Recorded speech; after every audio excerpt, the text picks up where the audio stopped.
Container ജാഥ ചർച്ച ചെയ്യപ്പെടേണ്ടത് ഈ പശ്ചാത്തലത്തിലല്ല. രാജ്യത്തെ ഒരുമിപ്പിക്കാനും ബി ജെ പിയുടെ വർഗീയ ഫാസിസ്റ്റ് നയങ്ങൾക്കെതിരെയുമൊക്കെയാണ് ജാഥ എന്നാണ് കോൺഗ്രസ് പറയുന്നത്. പക്ഷേ ജാഥയാകെ കടന്നു പോകുന്നത് 12 സംസ്ഥാനങ്ങളിലൂടെയാണ്. അതിൽ7 ബി ജെ പിക്ക് വേരോട്ടമുള്ള സംസ്ഥാനങ്ങളല്ല. ബി ജെ പി ഇല്ലാത്ത സംസ്ഥാനങ്ങൾ തിരഞ്ഞു പിടിച്ചാണ് റൂട്ട് തയ്യാറാക്കിയിട്ടുള്ളത്. ഏറ്റവും കൂടുതൽ ദിവസം നടക്കുന്നത് കേരളത്തിലൂടെയാണ് എന്ന് ആരോ എവിടെയോ പറയുന്നതായി കേട്ടു.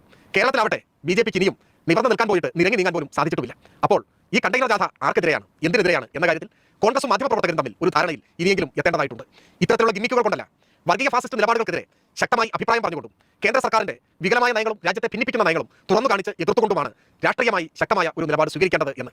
നിലപാടില്ലാത്തവരുടെ കണ്ടെയ്നർ യാത്ര കൊണ്ട് അഭിമുഖീകരിക്കാവുന്നതല്ല വർത്തമാനകാല ഇന്ത്യൻ രാഷ്ട്രീയ പ്രതിസന്ധികളെന്ന് കോൺഗ്രസ് മതനിരപേക്ഷ നിലപാടിൽ ഉറച്ചുനിന്ന് വർഗീയതയുടെ പ്രതീകമായി മാറിയ സംഘപരിവാരത്തെ ചങ്കുറപ്പോടെ എതിർക്കുകയാണ് വേണ്ടത് എന്നൊക്കെ രാഹുൽ ഗാന്ധിയെയും കോൺഗ്രസിന്റെ ഇന്നത്തെ നേതൃത്വത്തെയും ഉപദേശിച്ചു കൊടുക്കാൻ മാത്രം വിവരമുള്ള ഒരാളും ഇന്ന് കോൺഗ്രസിൽ അവശേഷിക്കുന്നില്ല എന്നതാണ് ഈ കാലം നേരിടുന്ന ഏറ്റവും വലിയ വെല്ലുവിളി, കോൺഗ്രസ് നേരിടുന്ന ദുര്യോഗവും.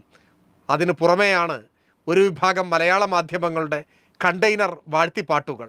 മിക്കവാറും ഈ കണ്ടെയ്നർ കോൺഗ്രസിനെയും കൊണ്ടേ പോകൂ എന്ന് തന്നെയാണ് ഈ ഘട്ടത്തിൽ തോന്നുന്നത്.